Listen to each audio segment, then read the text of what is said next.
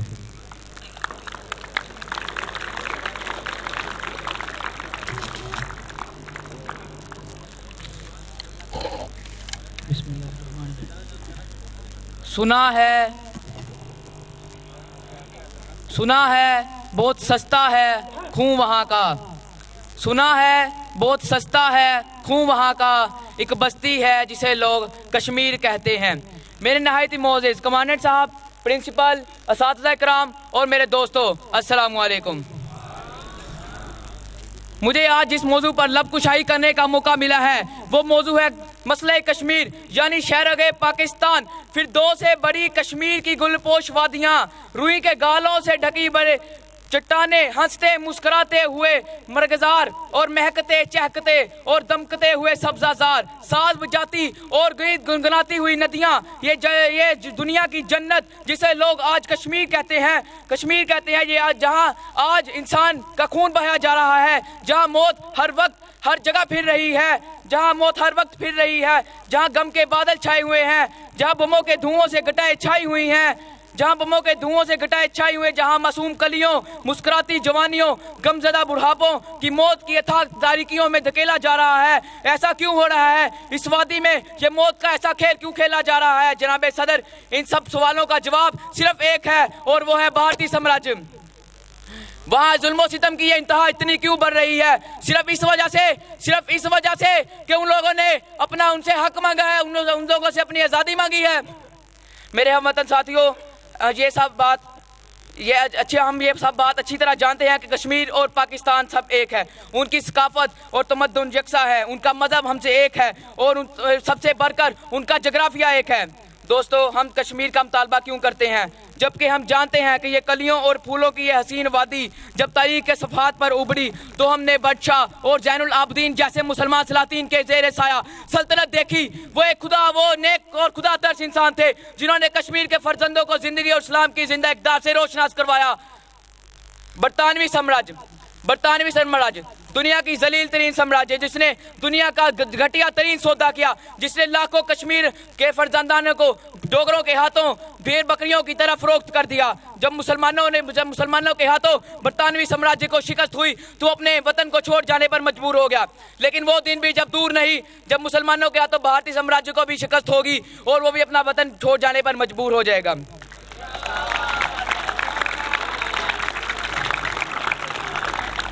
میرے ساتھیوں، بلا شبہ کشمیری عوام بھارت کی سامراجی قوتوں کو تہس نہس کرنے کے لیے، اپنے مستقبل کو پاکستان سے وابستہ کرنے کے لیے لاکھوں جانوں کا نذرانہ پیش کر چکے ہیں. صدر محترم، اس موقع پر ہمیں اپنے کشمیری بھائیوں کا ساتھ دینا چاہیے اور یہ کام صرف حکومت وقت کا نہیں ہے بلکہ یہ کام ہمارا بھی ہے. اور جوش و جذبے اور ایمانی قوت سے سرشار مجاہد کو جہاد کرنے سے دنیا کی کوئی طاقت نہیں روک سکتی. اور پھر انشاءاللہ کشمیر کو ہم فتح کریں گے، کشمیر کے علاوہ پورا جہان فتح کریں گے.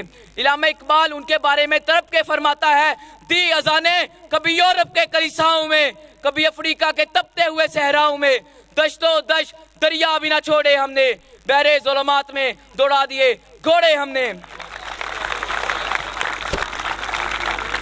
میرے ہم وطنوں، اس موقع پر ہمیں آگے بڑھنا چاہیے اور اپنے کشمیری بھائیوں کی بھرپور مدد کرنی چاہیے. جہاد کریں گے اور انشاءاللہ فتح حاصل ہوگی اور اللہ تعالیٰ کا نام ایک دن کشمیر سے ہی اٹھے گا. لیکن وہ نام اٹھانے والا ہم میں سے ہی کوئی ایک ہوگا، ہم میں سے ہی کوئی دو ہوں گے جو وہاں پر جا کر جہاد کریں گے اور انشاءاللہ کشمیر کو فتح کریں گے. ان کو خراج پیش کرتے ہوئے اقبال فرماتا ہے، یہ غازی یہ تیرے پراسرار بندے جنہیں تو نے بخشا ہے ذوق خدائی، تو نیم ان کی ٹھوکر سے صحرا و دریا، سمٹ کر پہاڑ ان کی ہیبت سے رائی، دو عالم سے کرتی ہے بیگانہ دل کو عجب چیز ہے لذت آشنائی. اور اگر فتح بھی حاصل نہ ہوئی تو شہید ہونا مقدر ہے. شہیدوں کے بارے میں اقبال فرماتا ہے، شہادت ہے مطلوب مقصود مومن، نہ مال غنیمت نہ کشور کشائی. جیسا کہ بھارت اپنے آپ کو سپر پاور سمجھتا ہے، لیکن ایک کوئی مومن، ایک سچا مومن، ایک ایمان کی طاقت رکھنے والا انسان، ایک مسلمان یہ بات جانتا ہے کہ سپر پاور صرف ایک ذات ہے اور وہ کون سی ذات ہے؟ وہ صرف اللہ تعالیٰ کی ذات ہے. اور جب اصل سپر پاور یعنی اللہ کی ذات ہمارے ساتھ شامل ہے تو بھارت کیا چیز ہے؟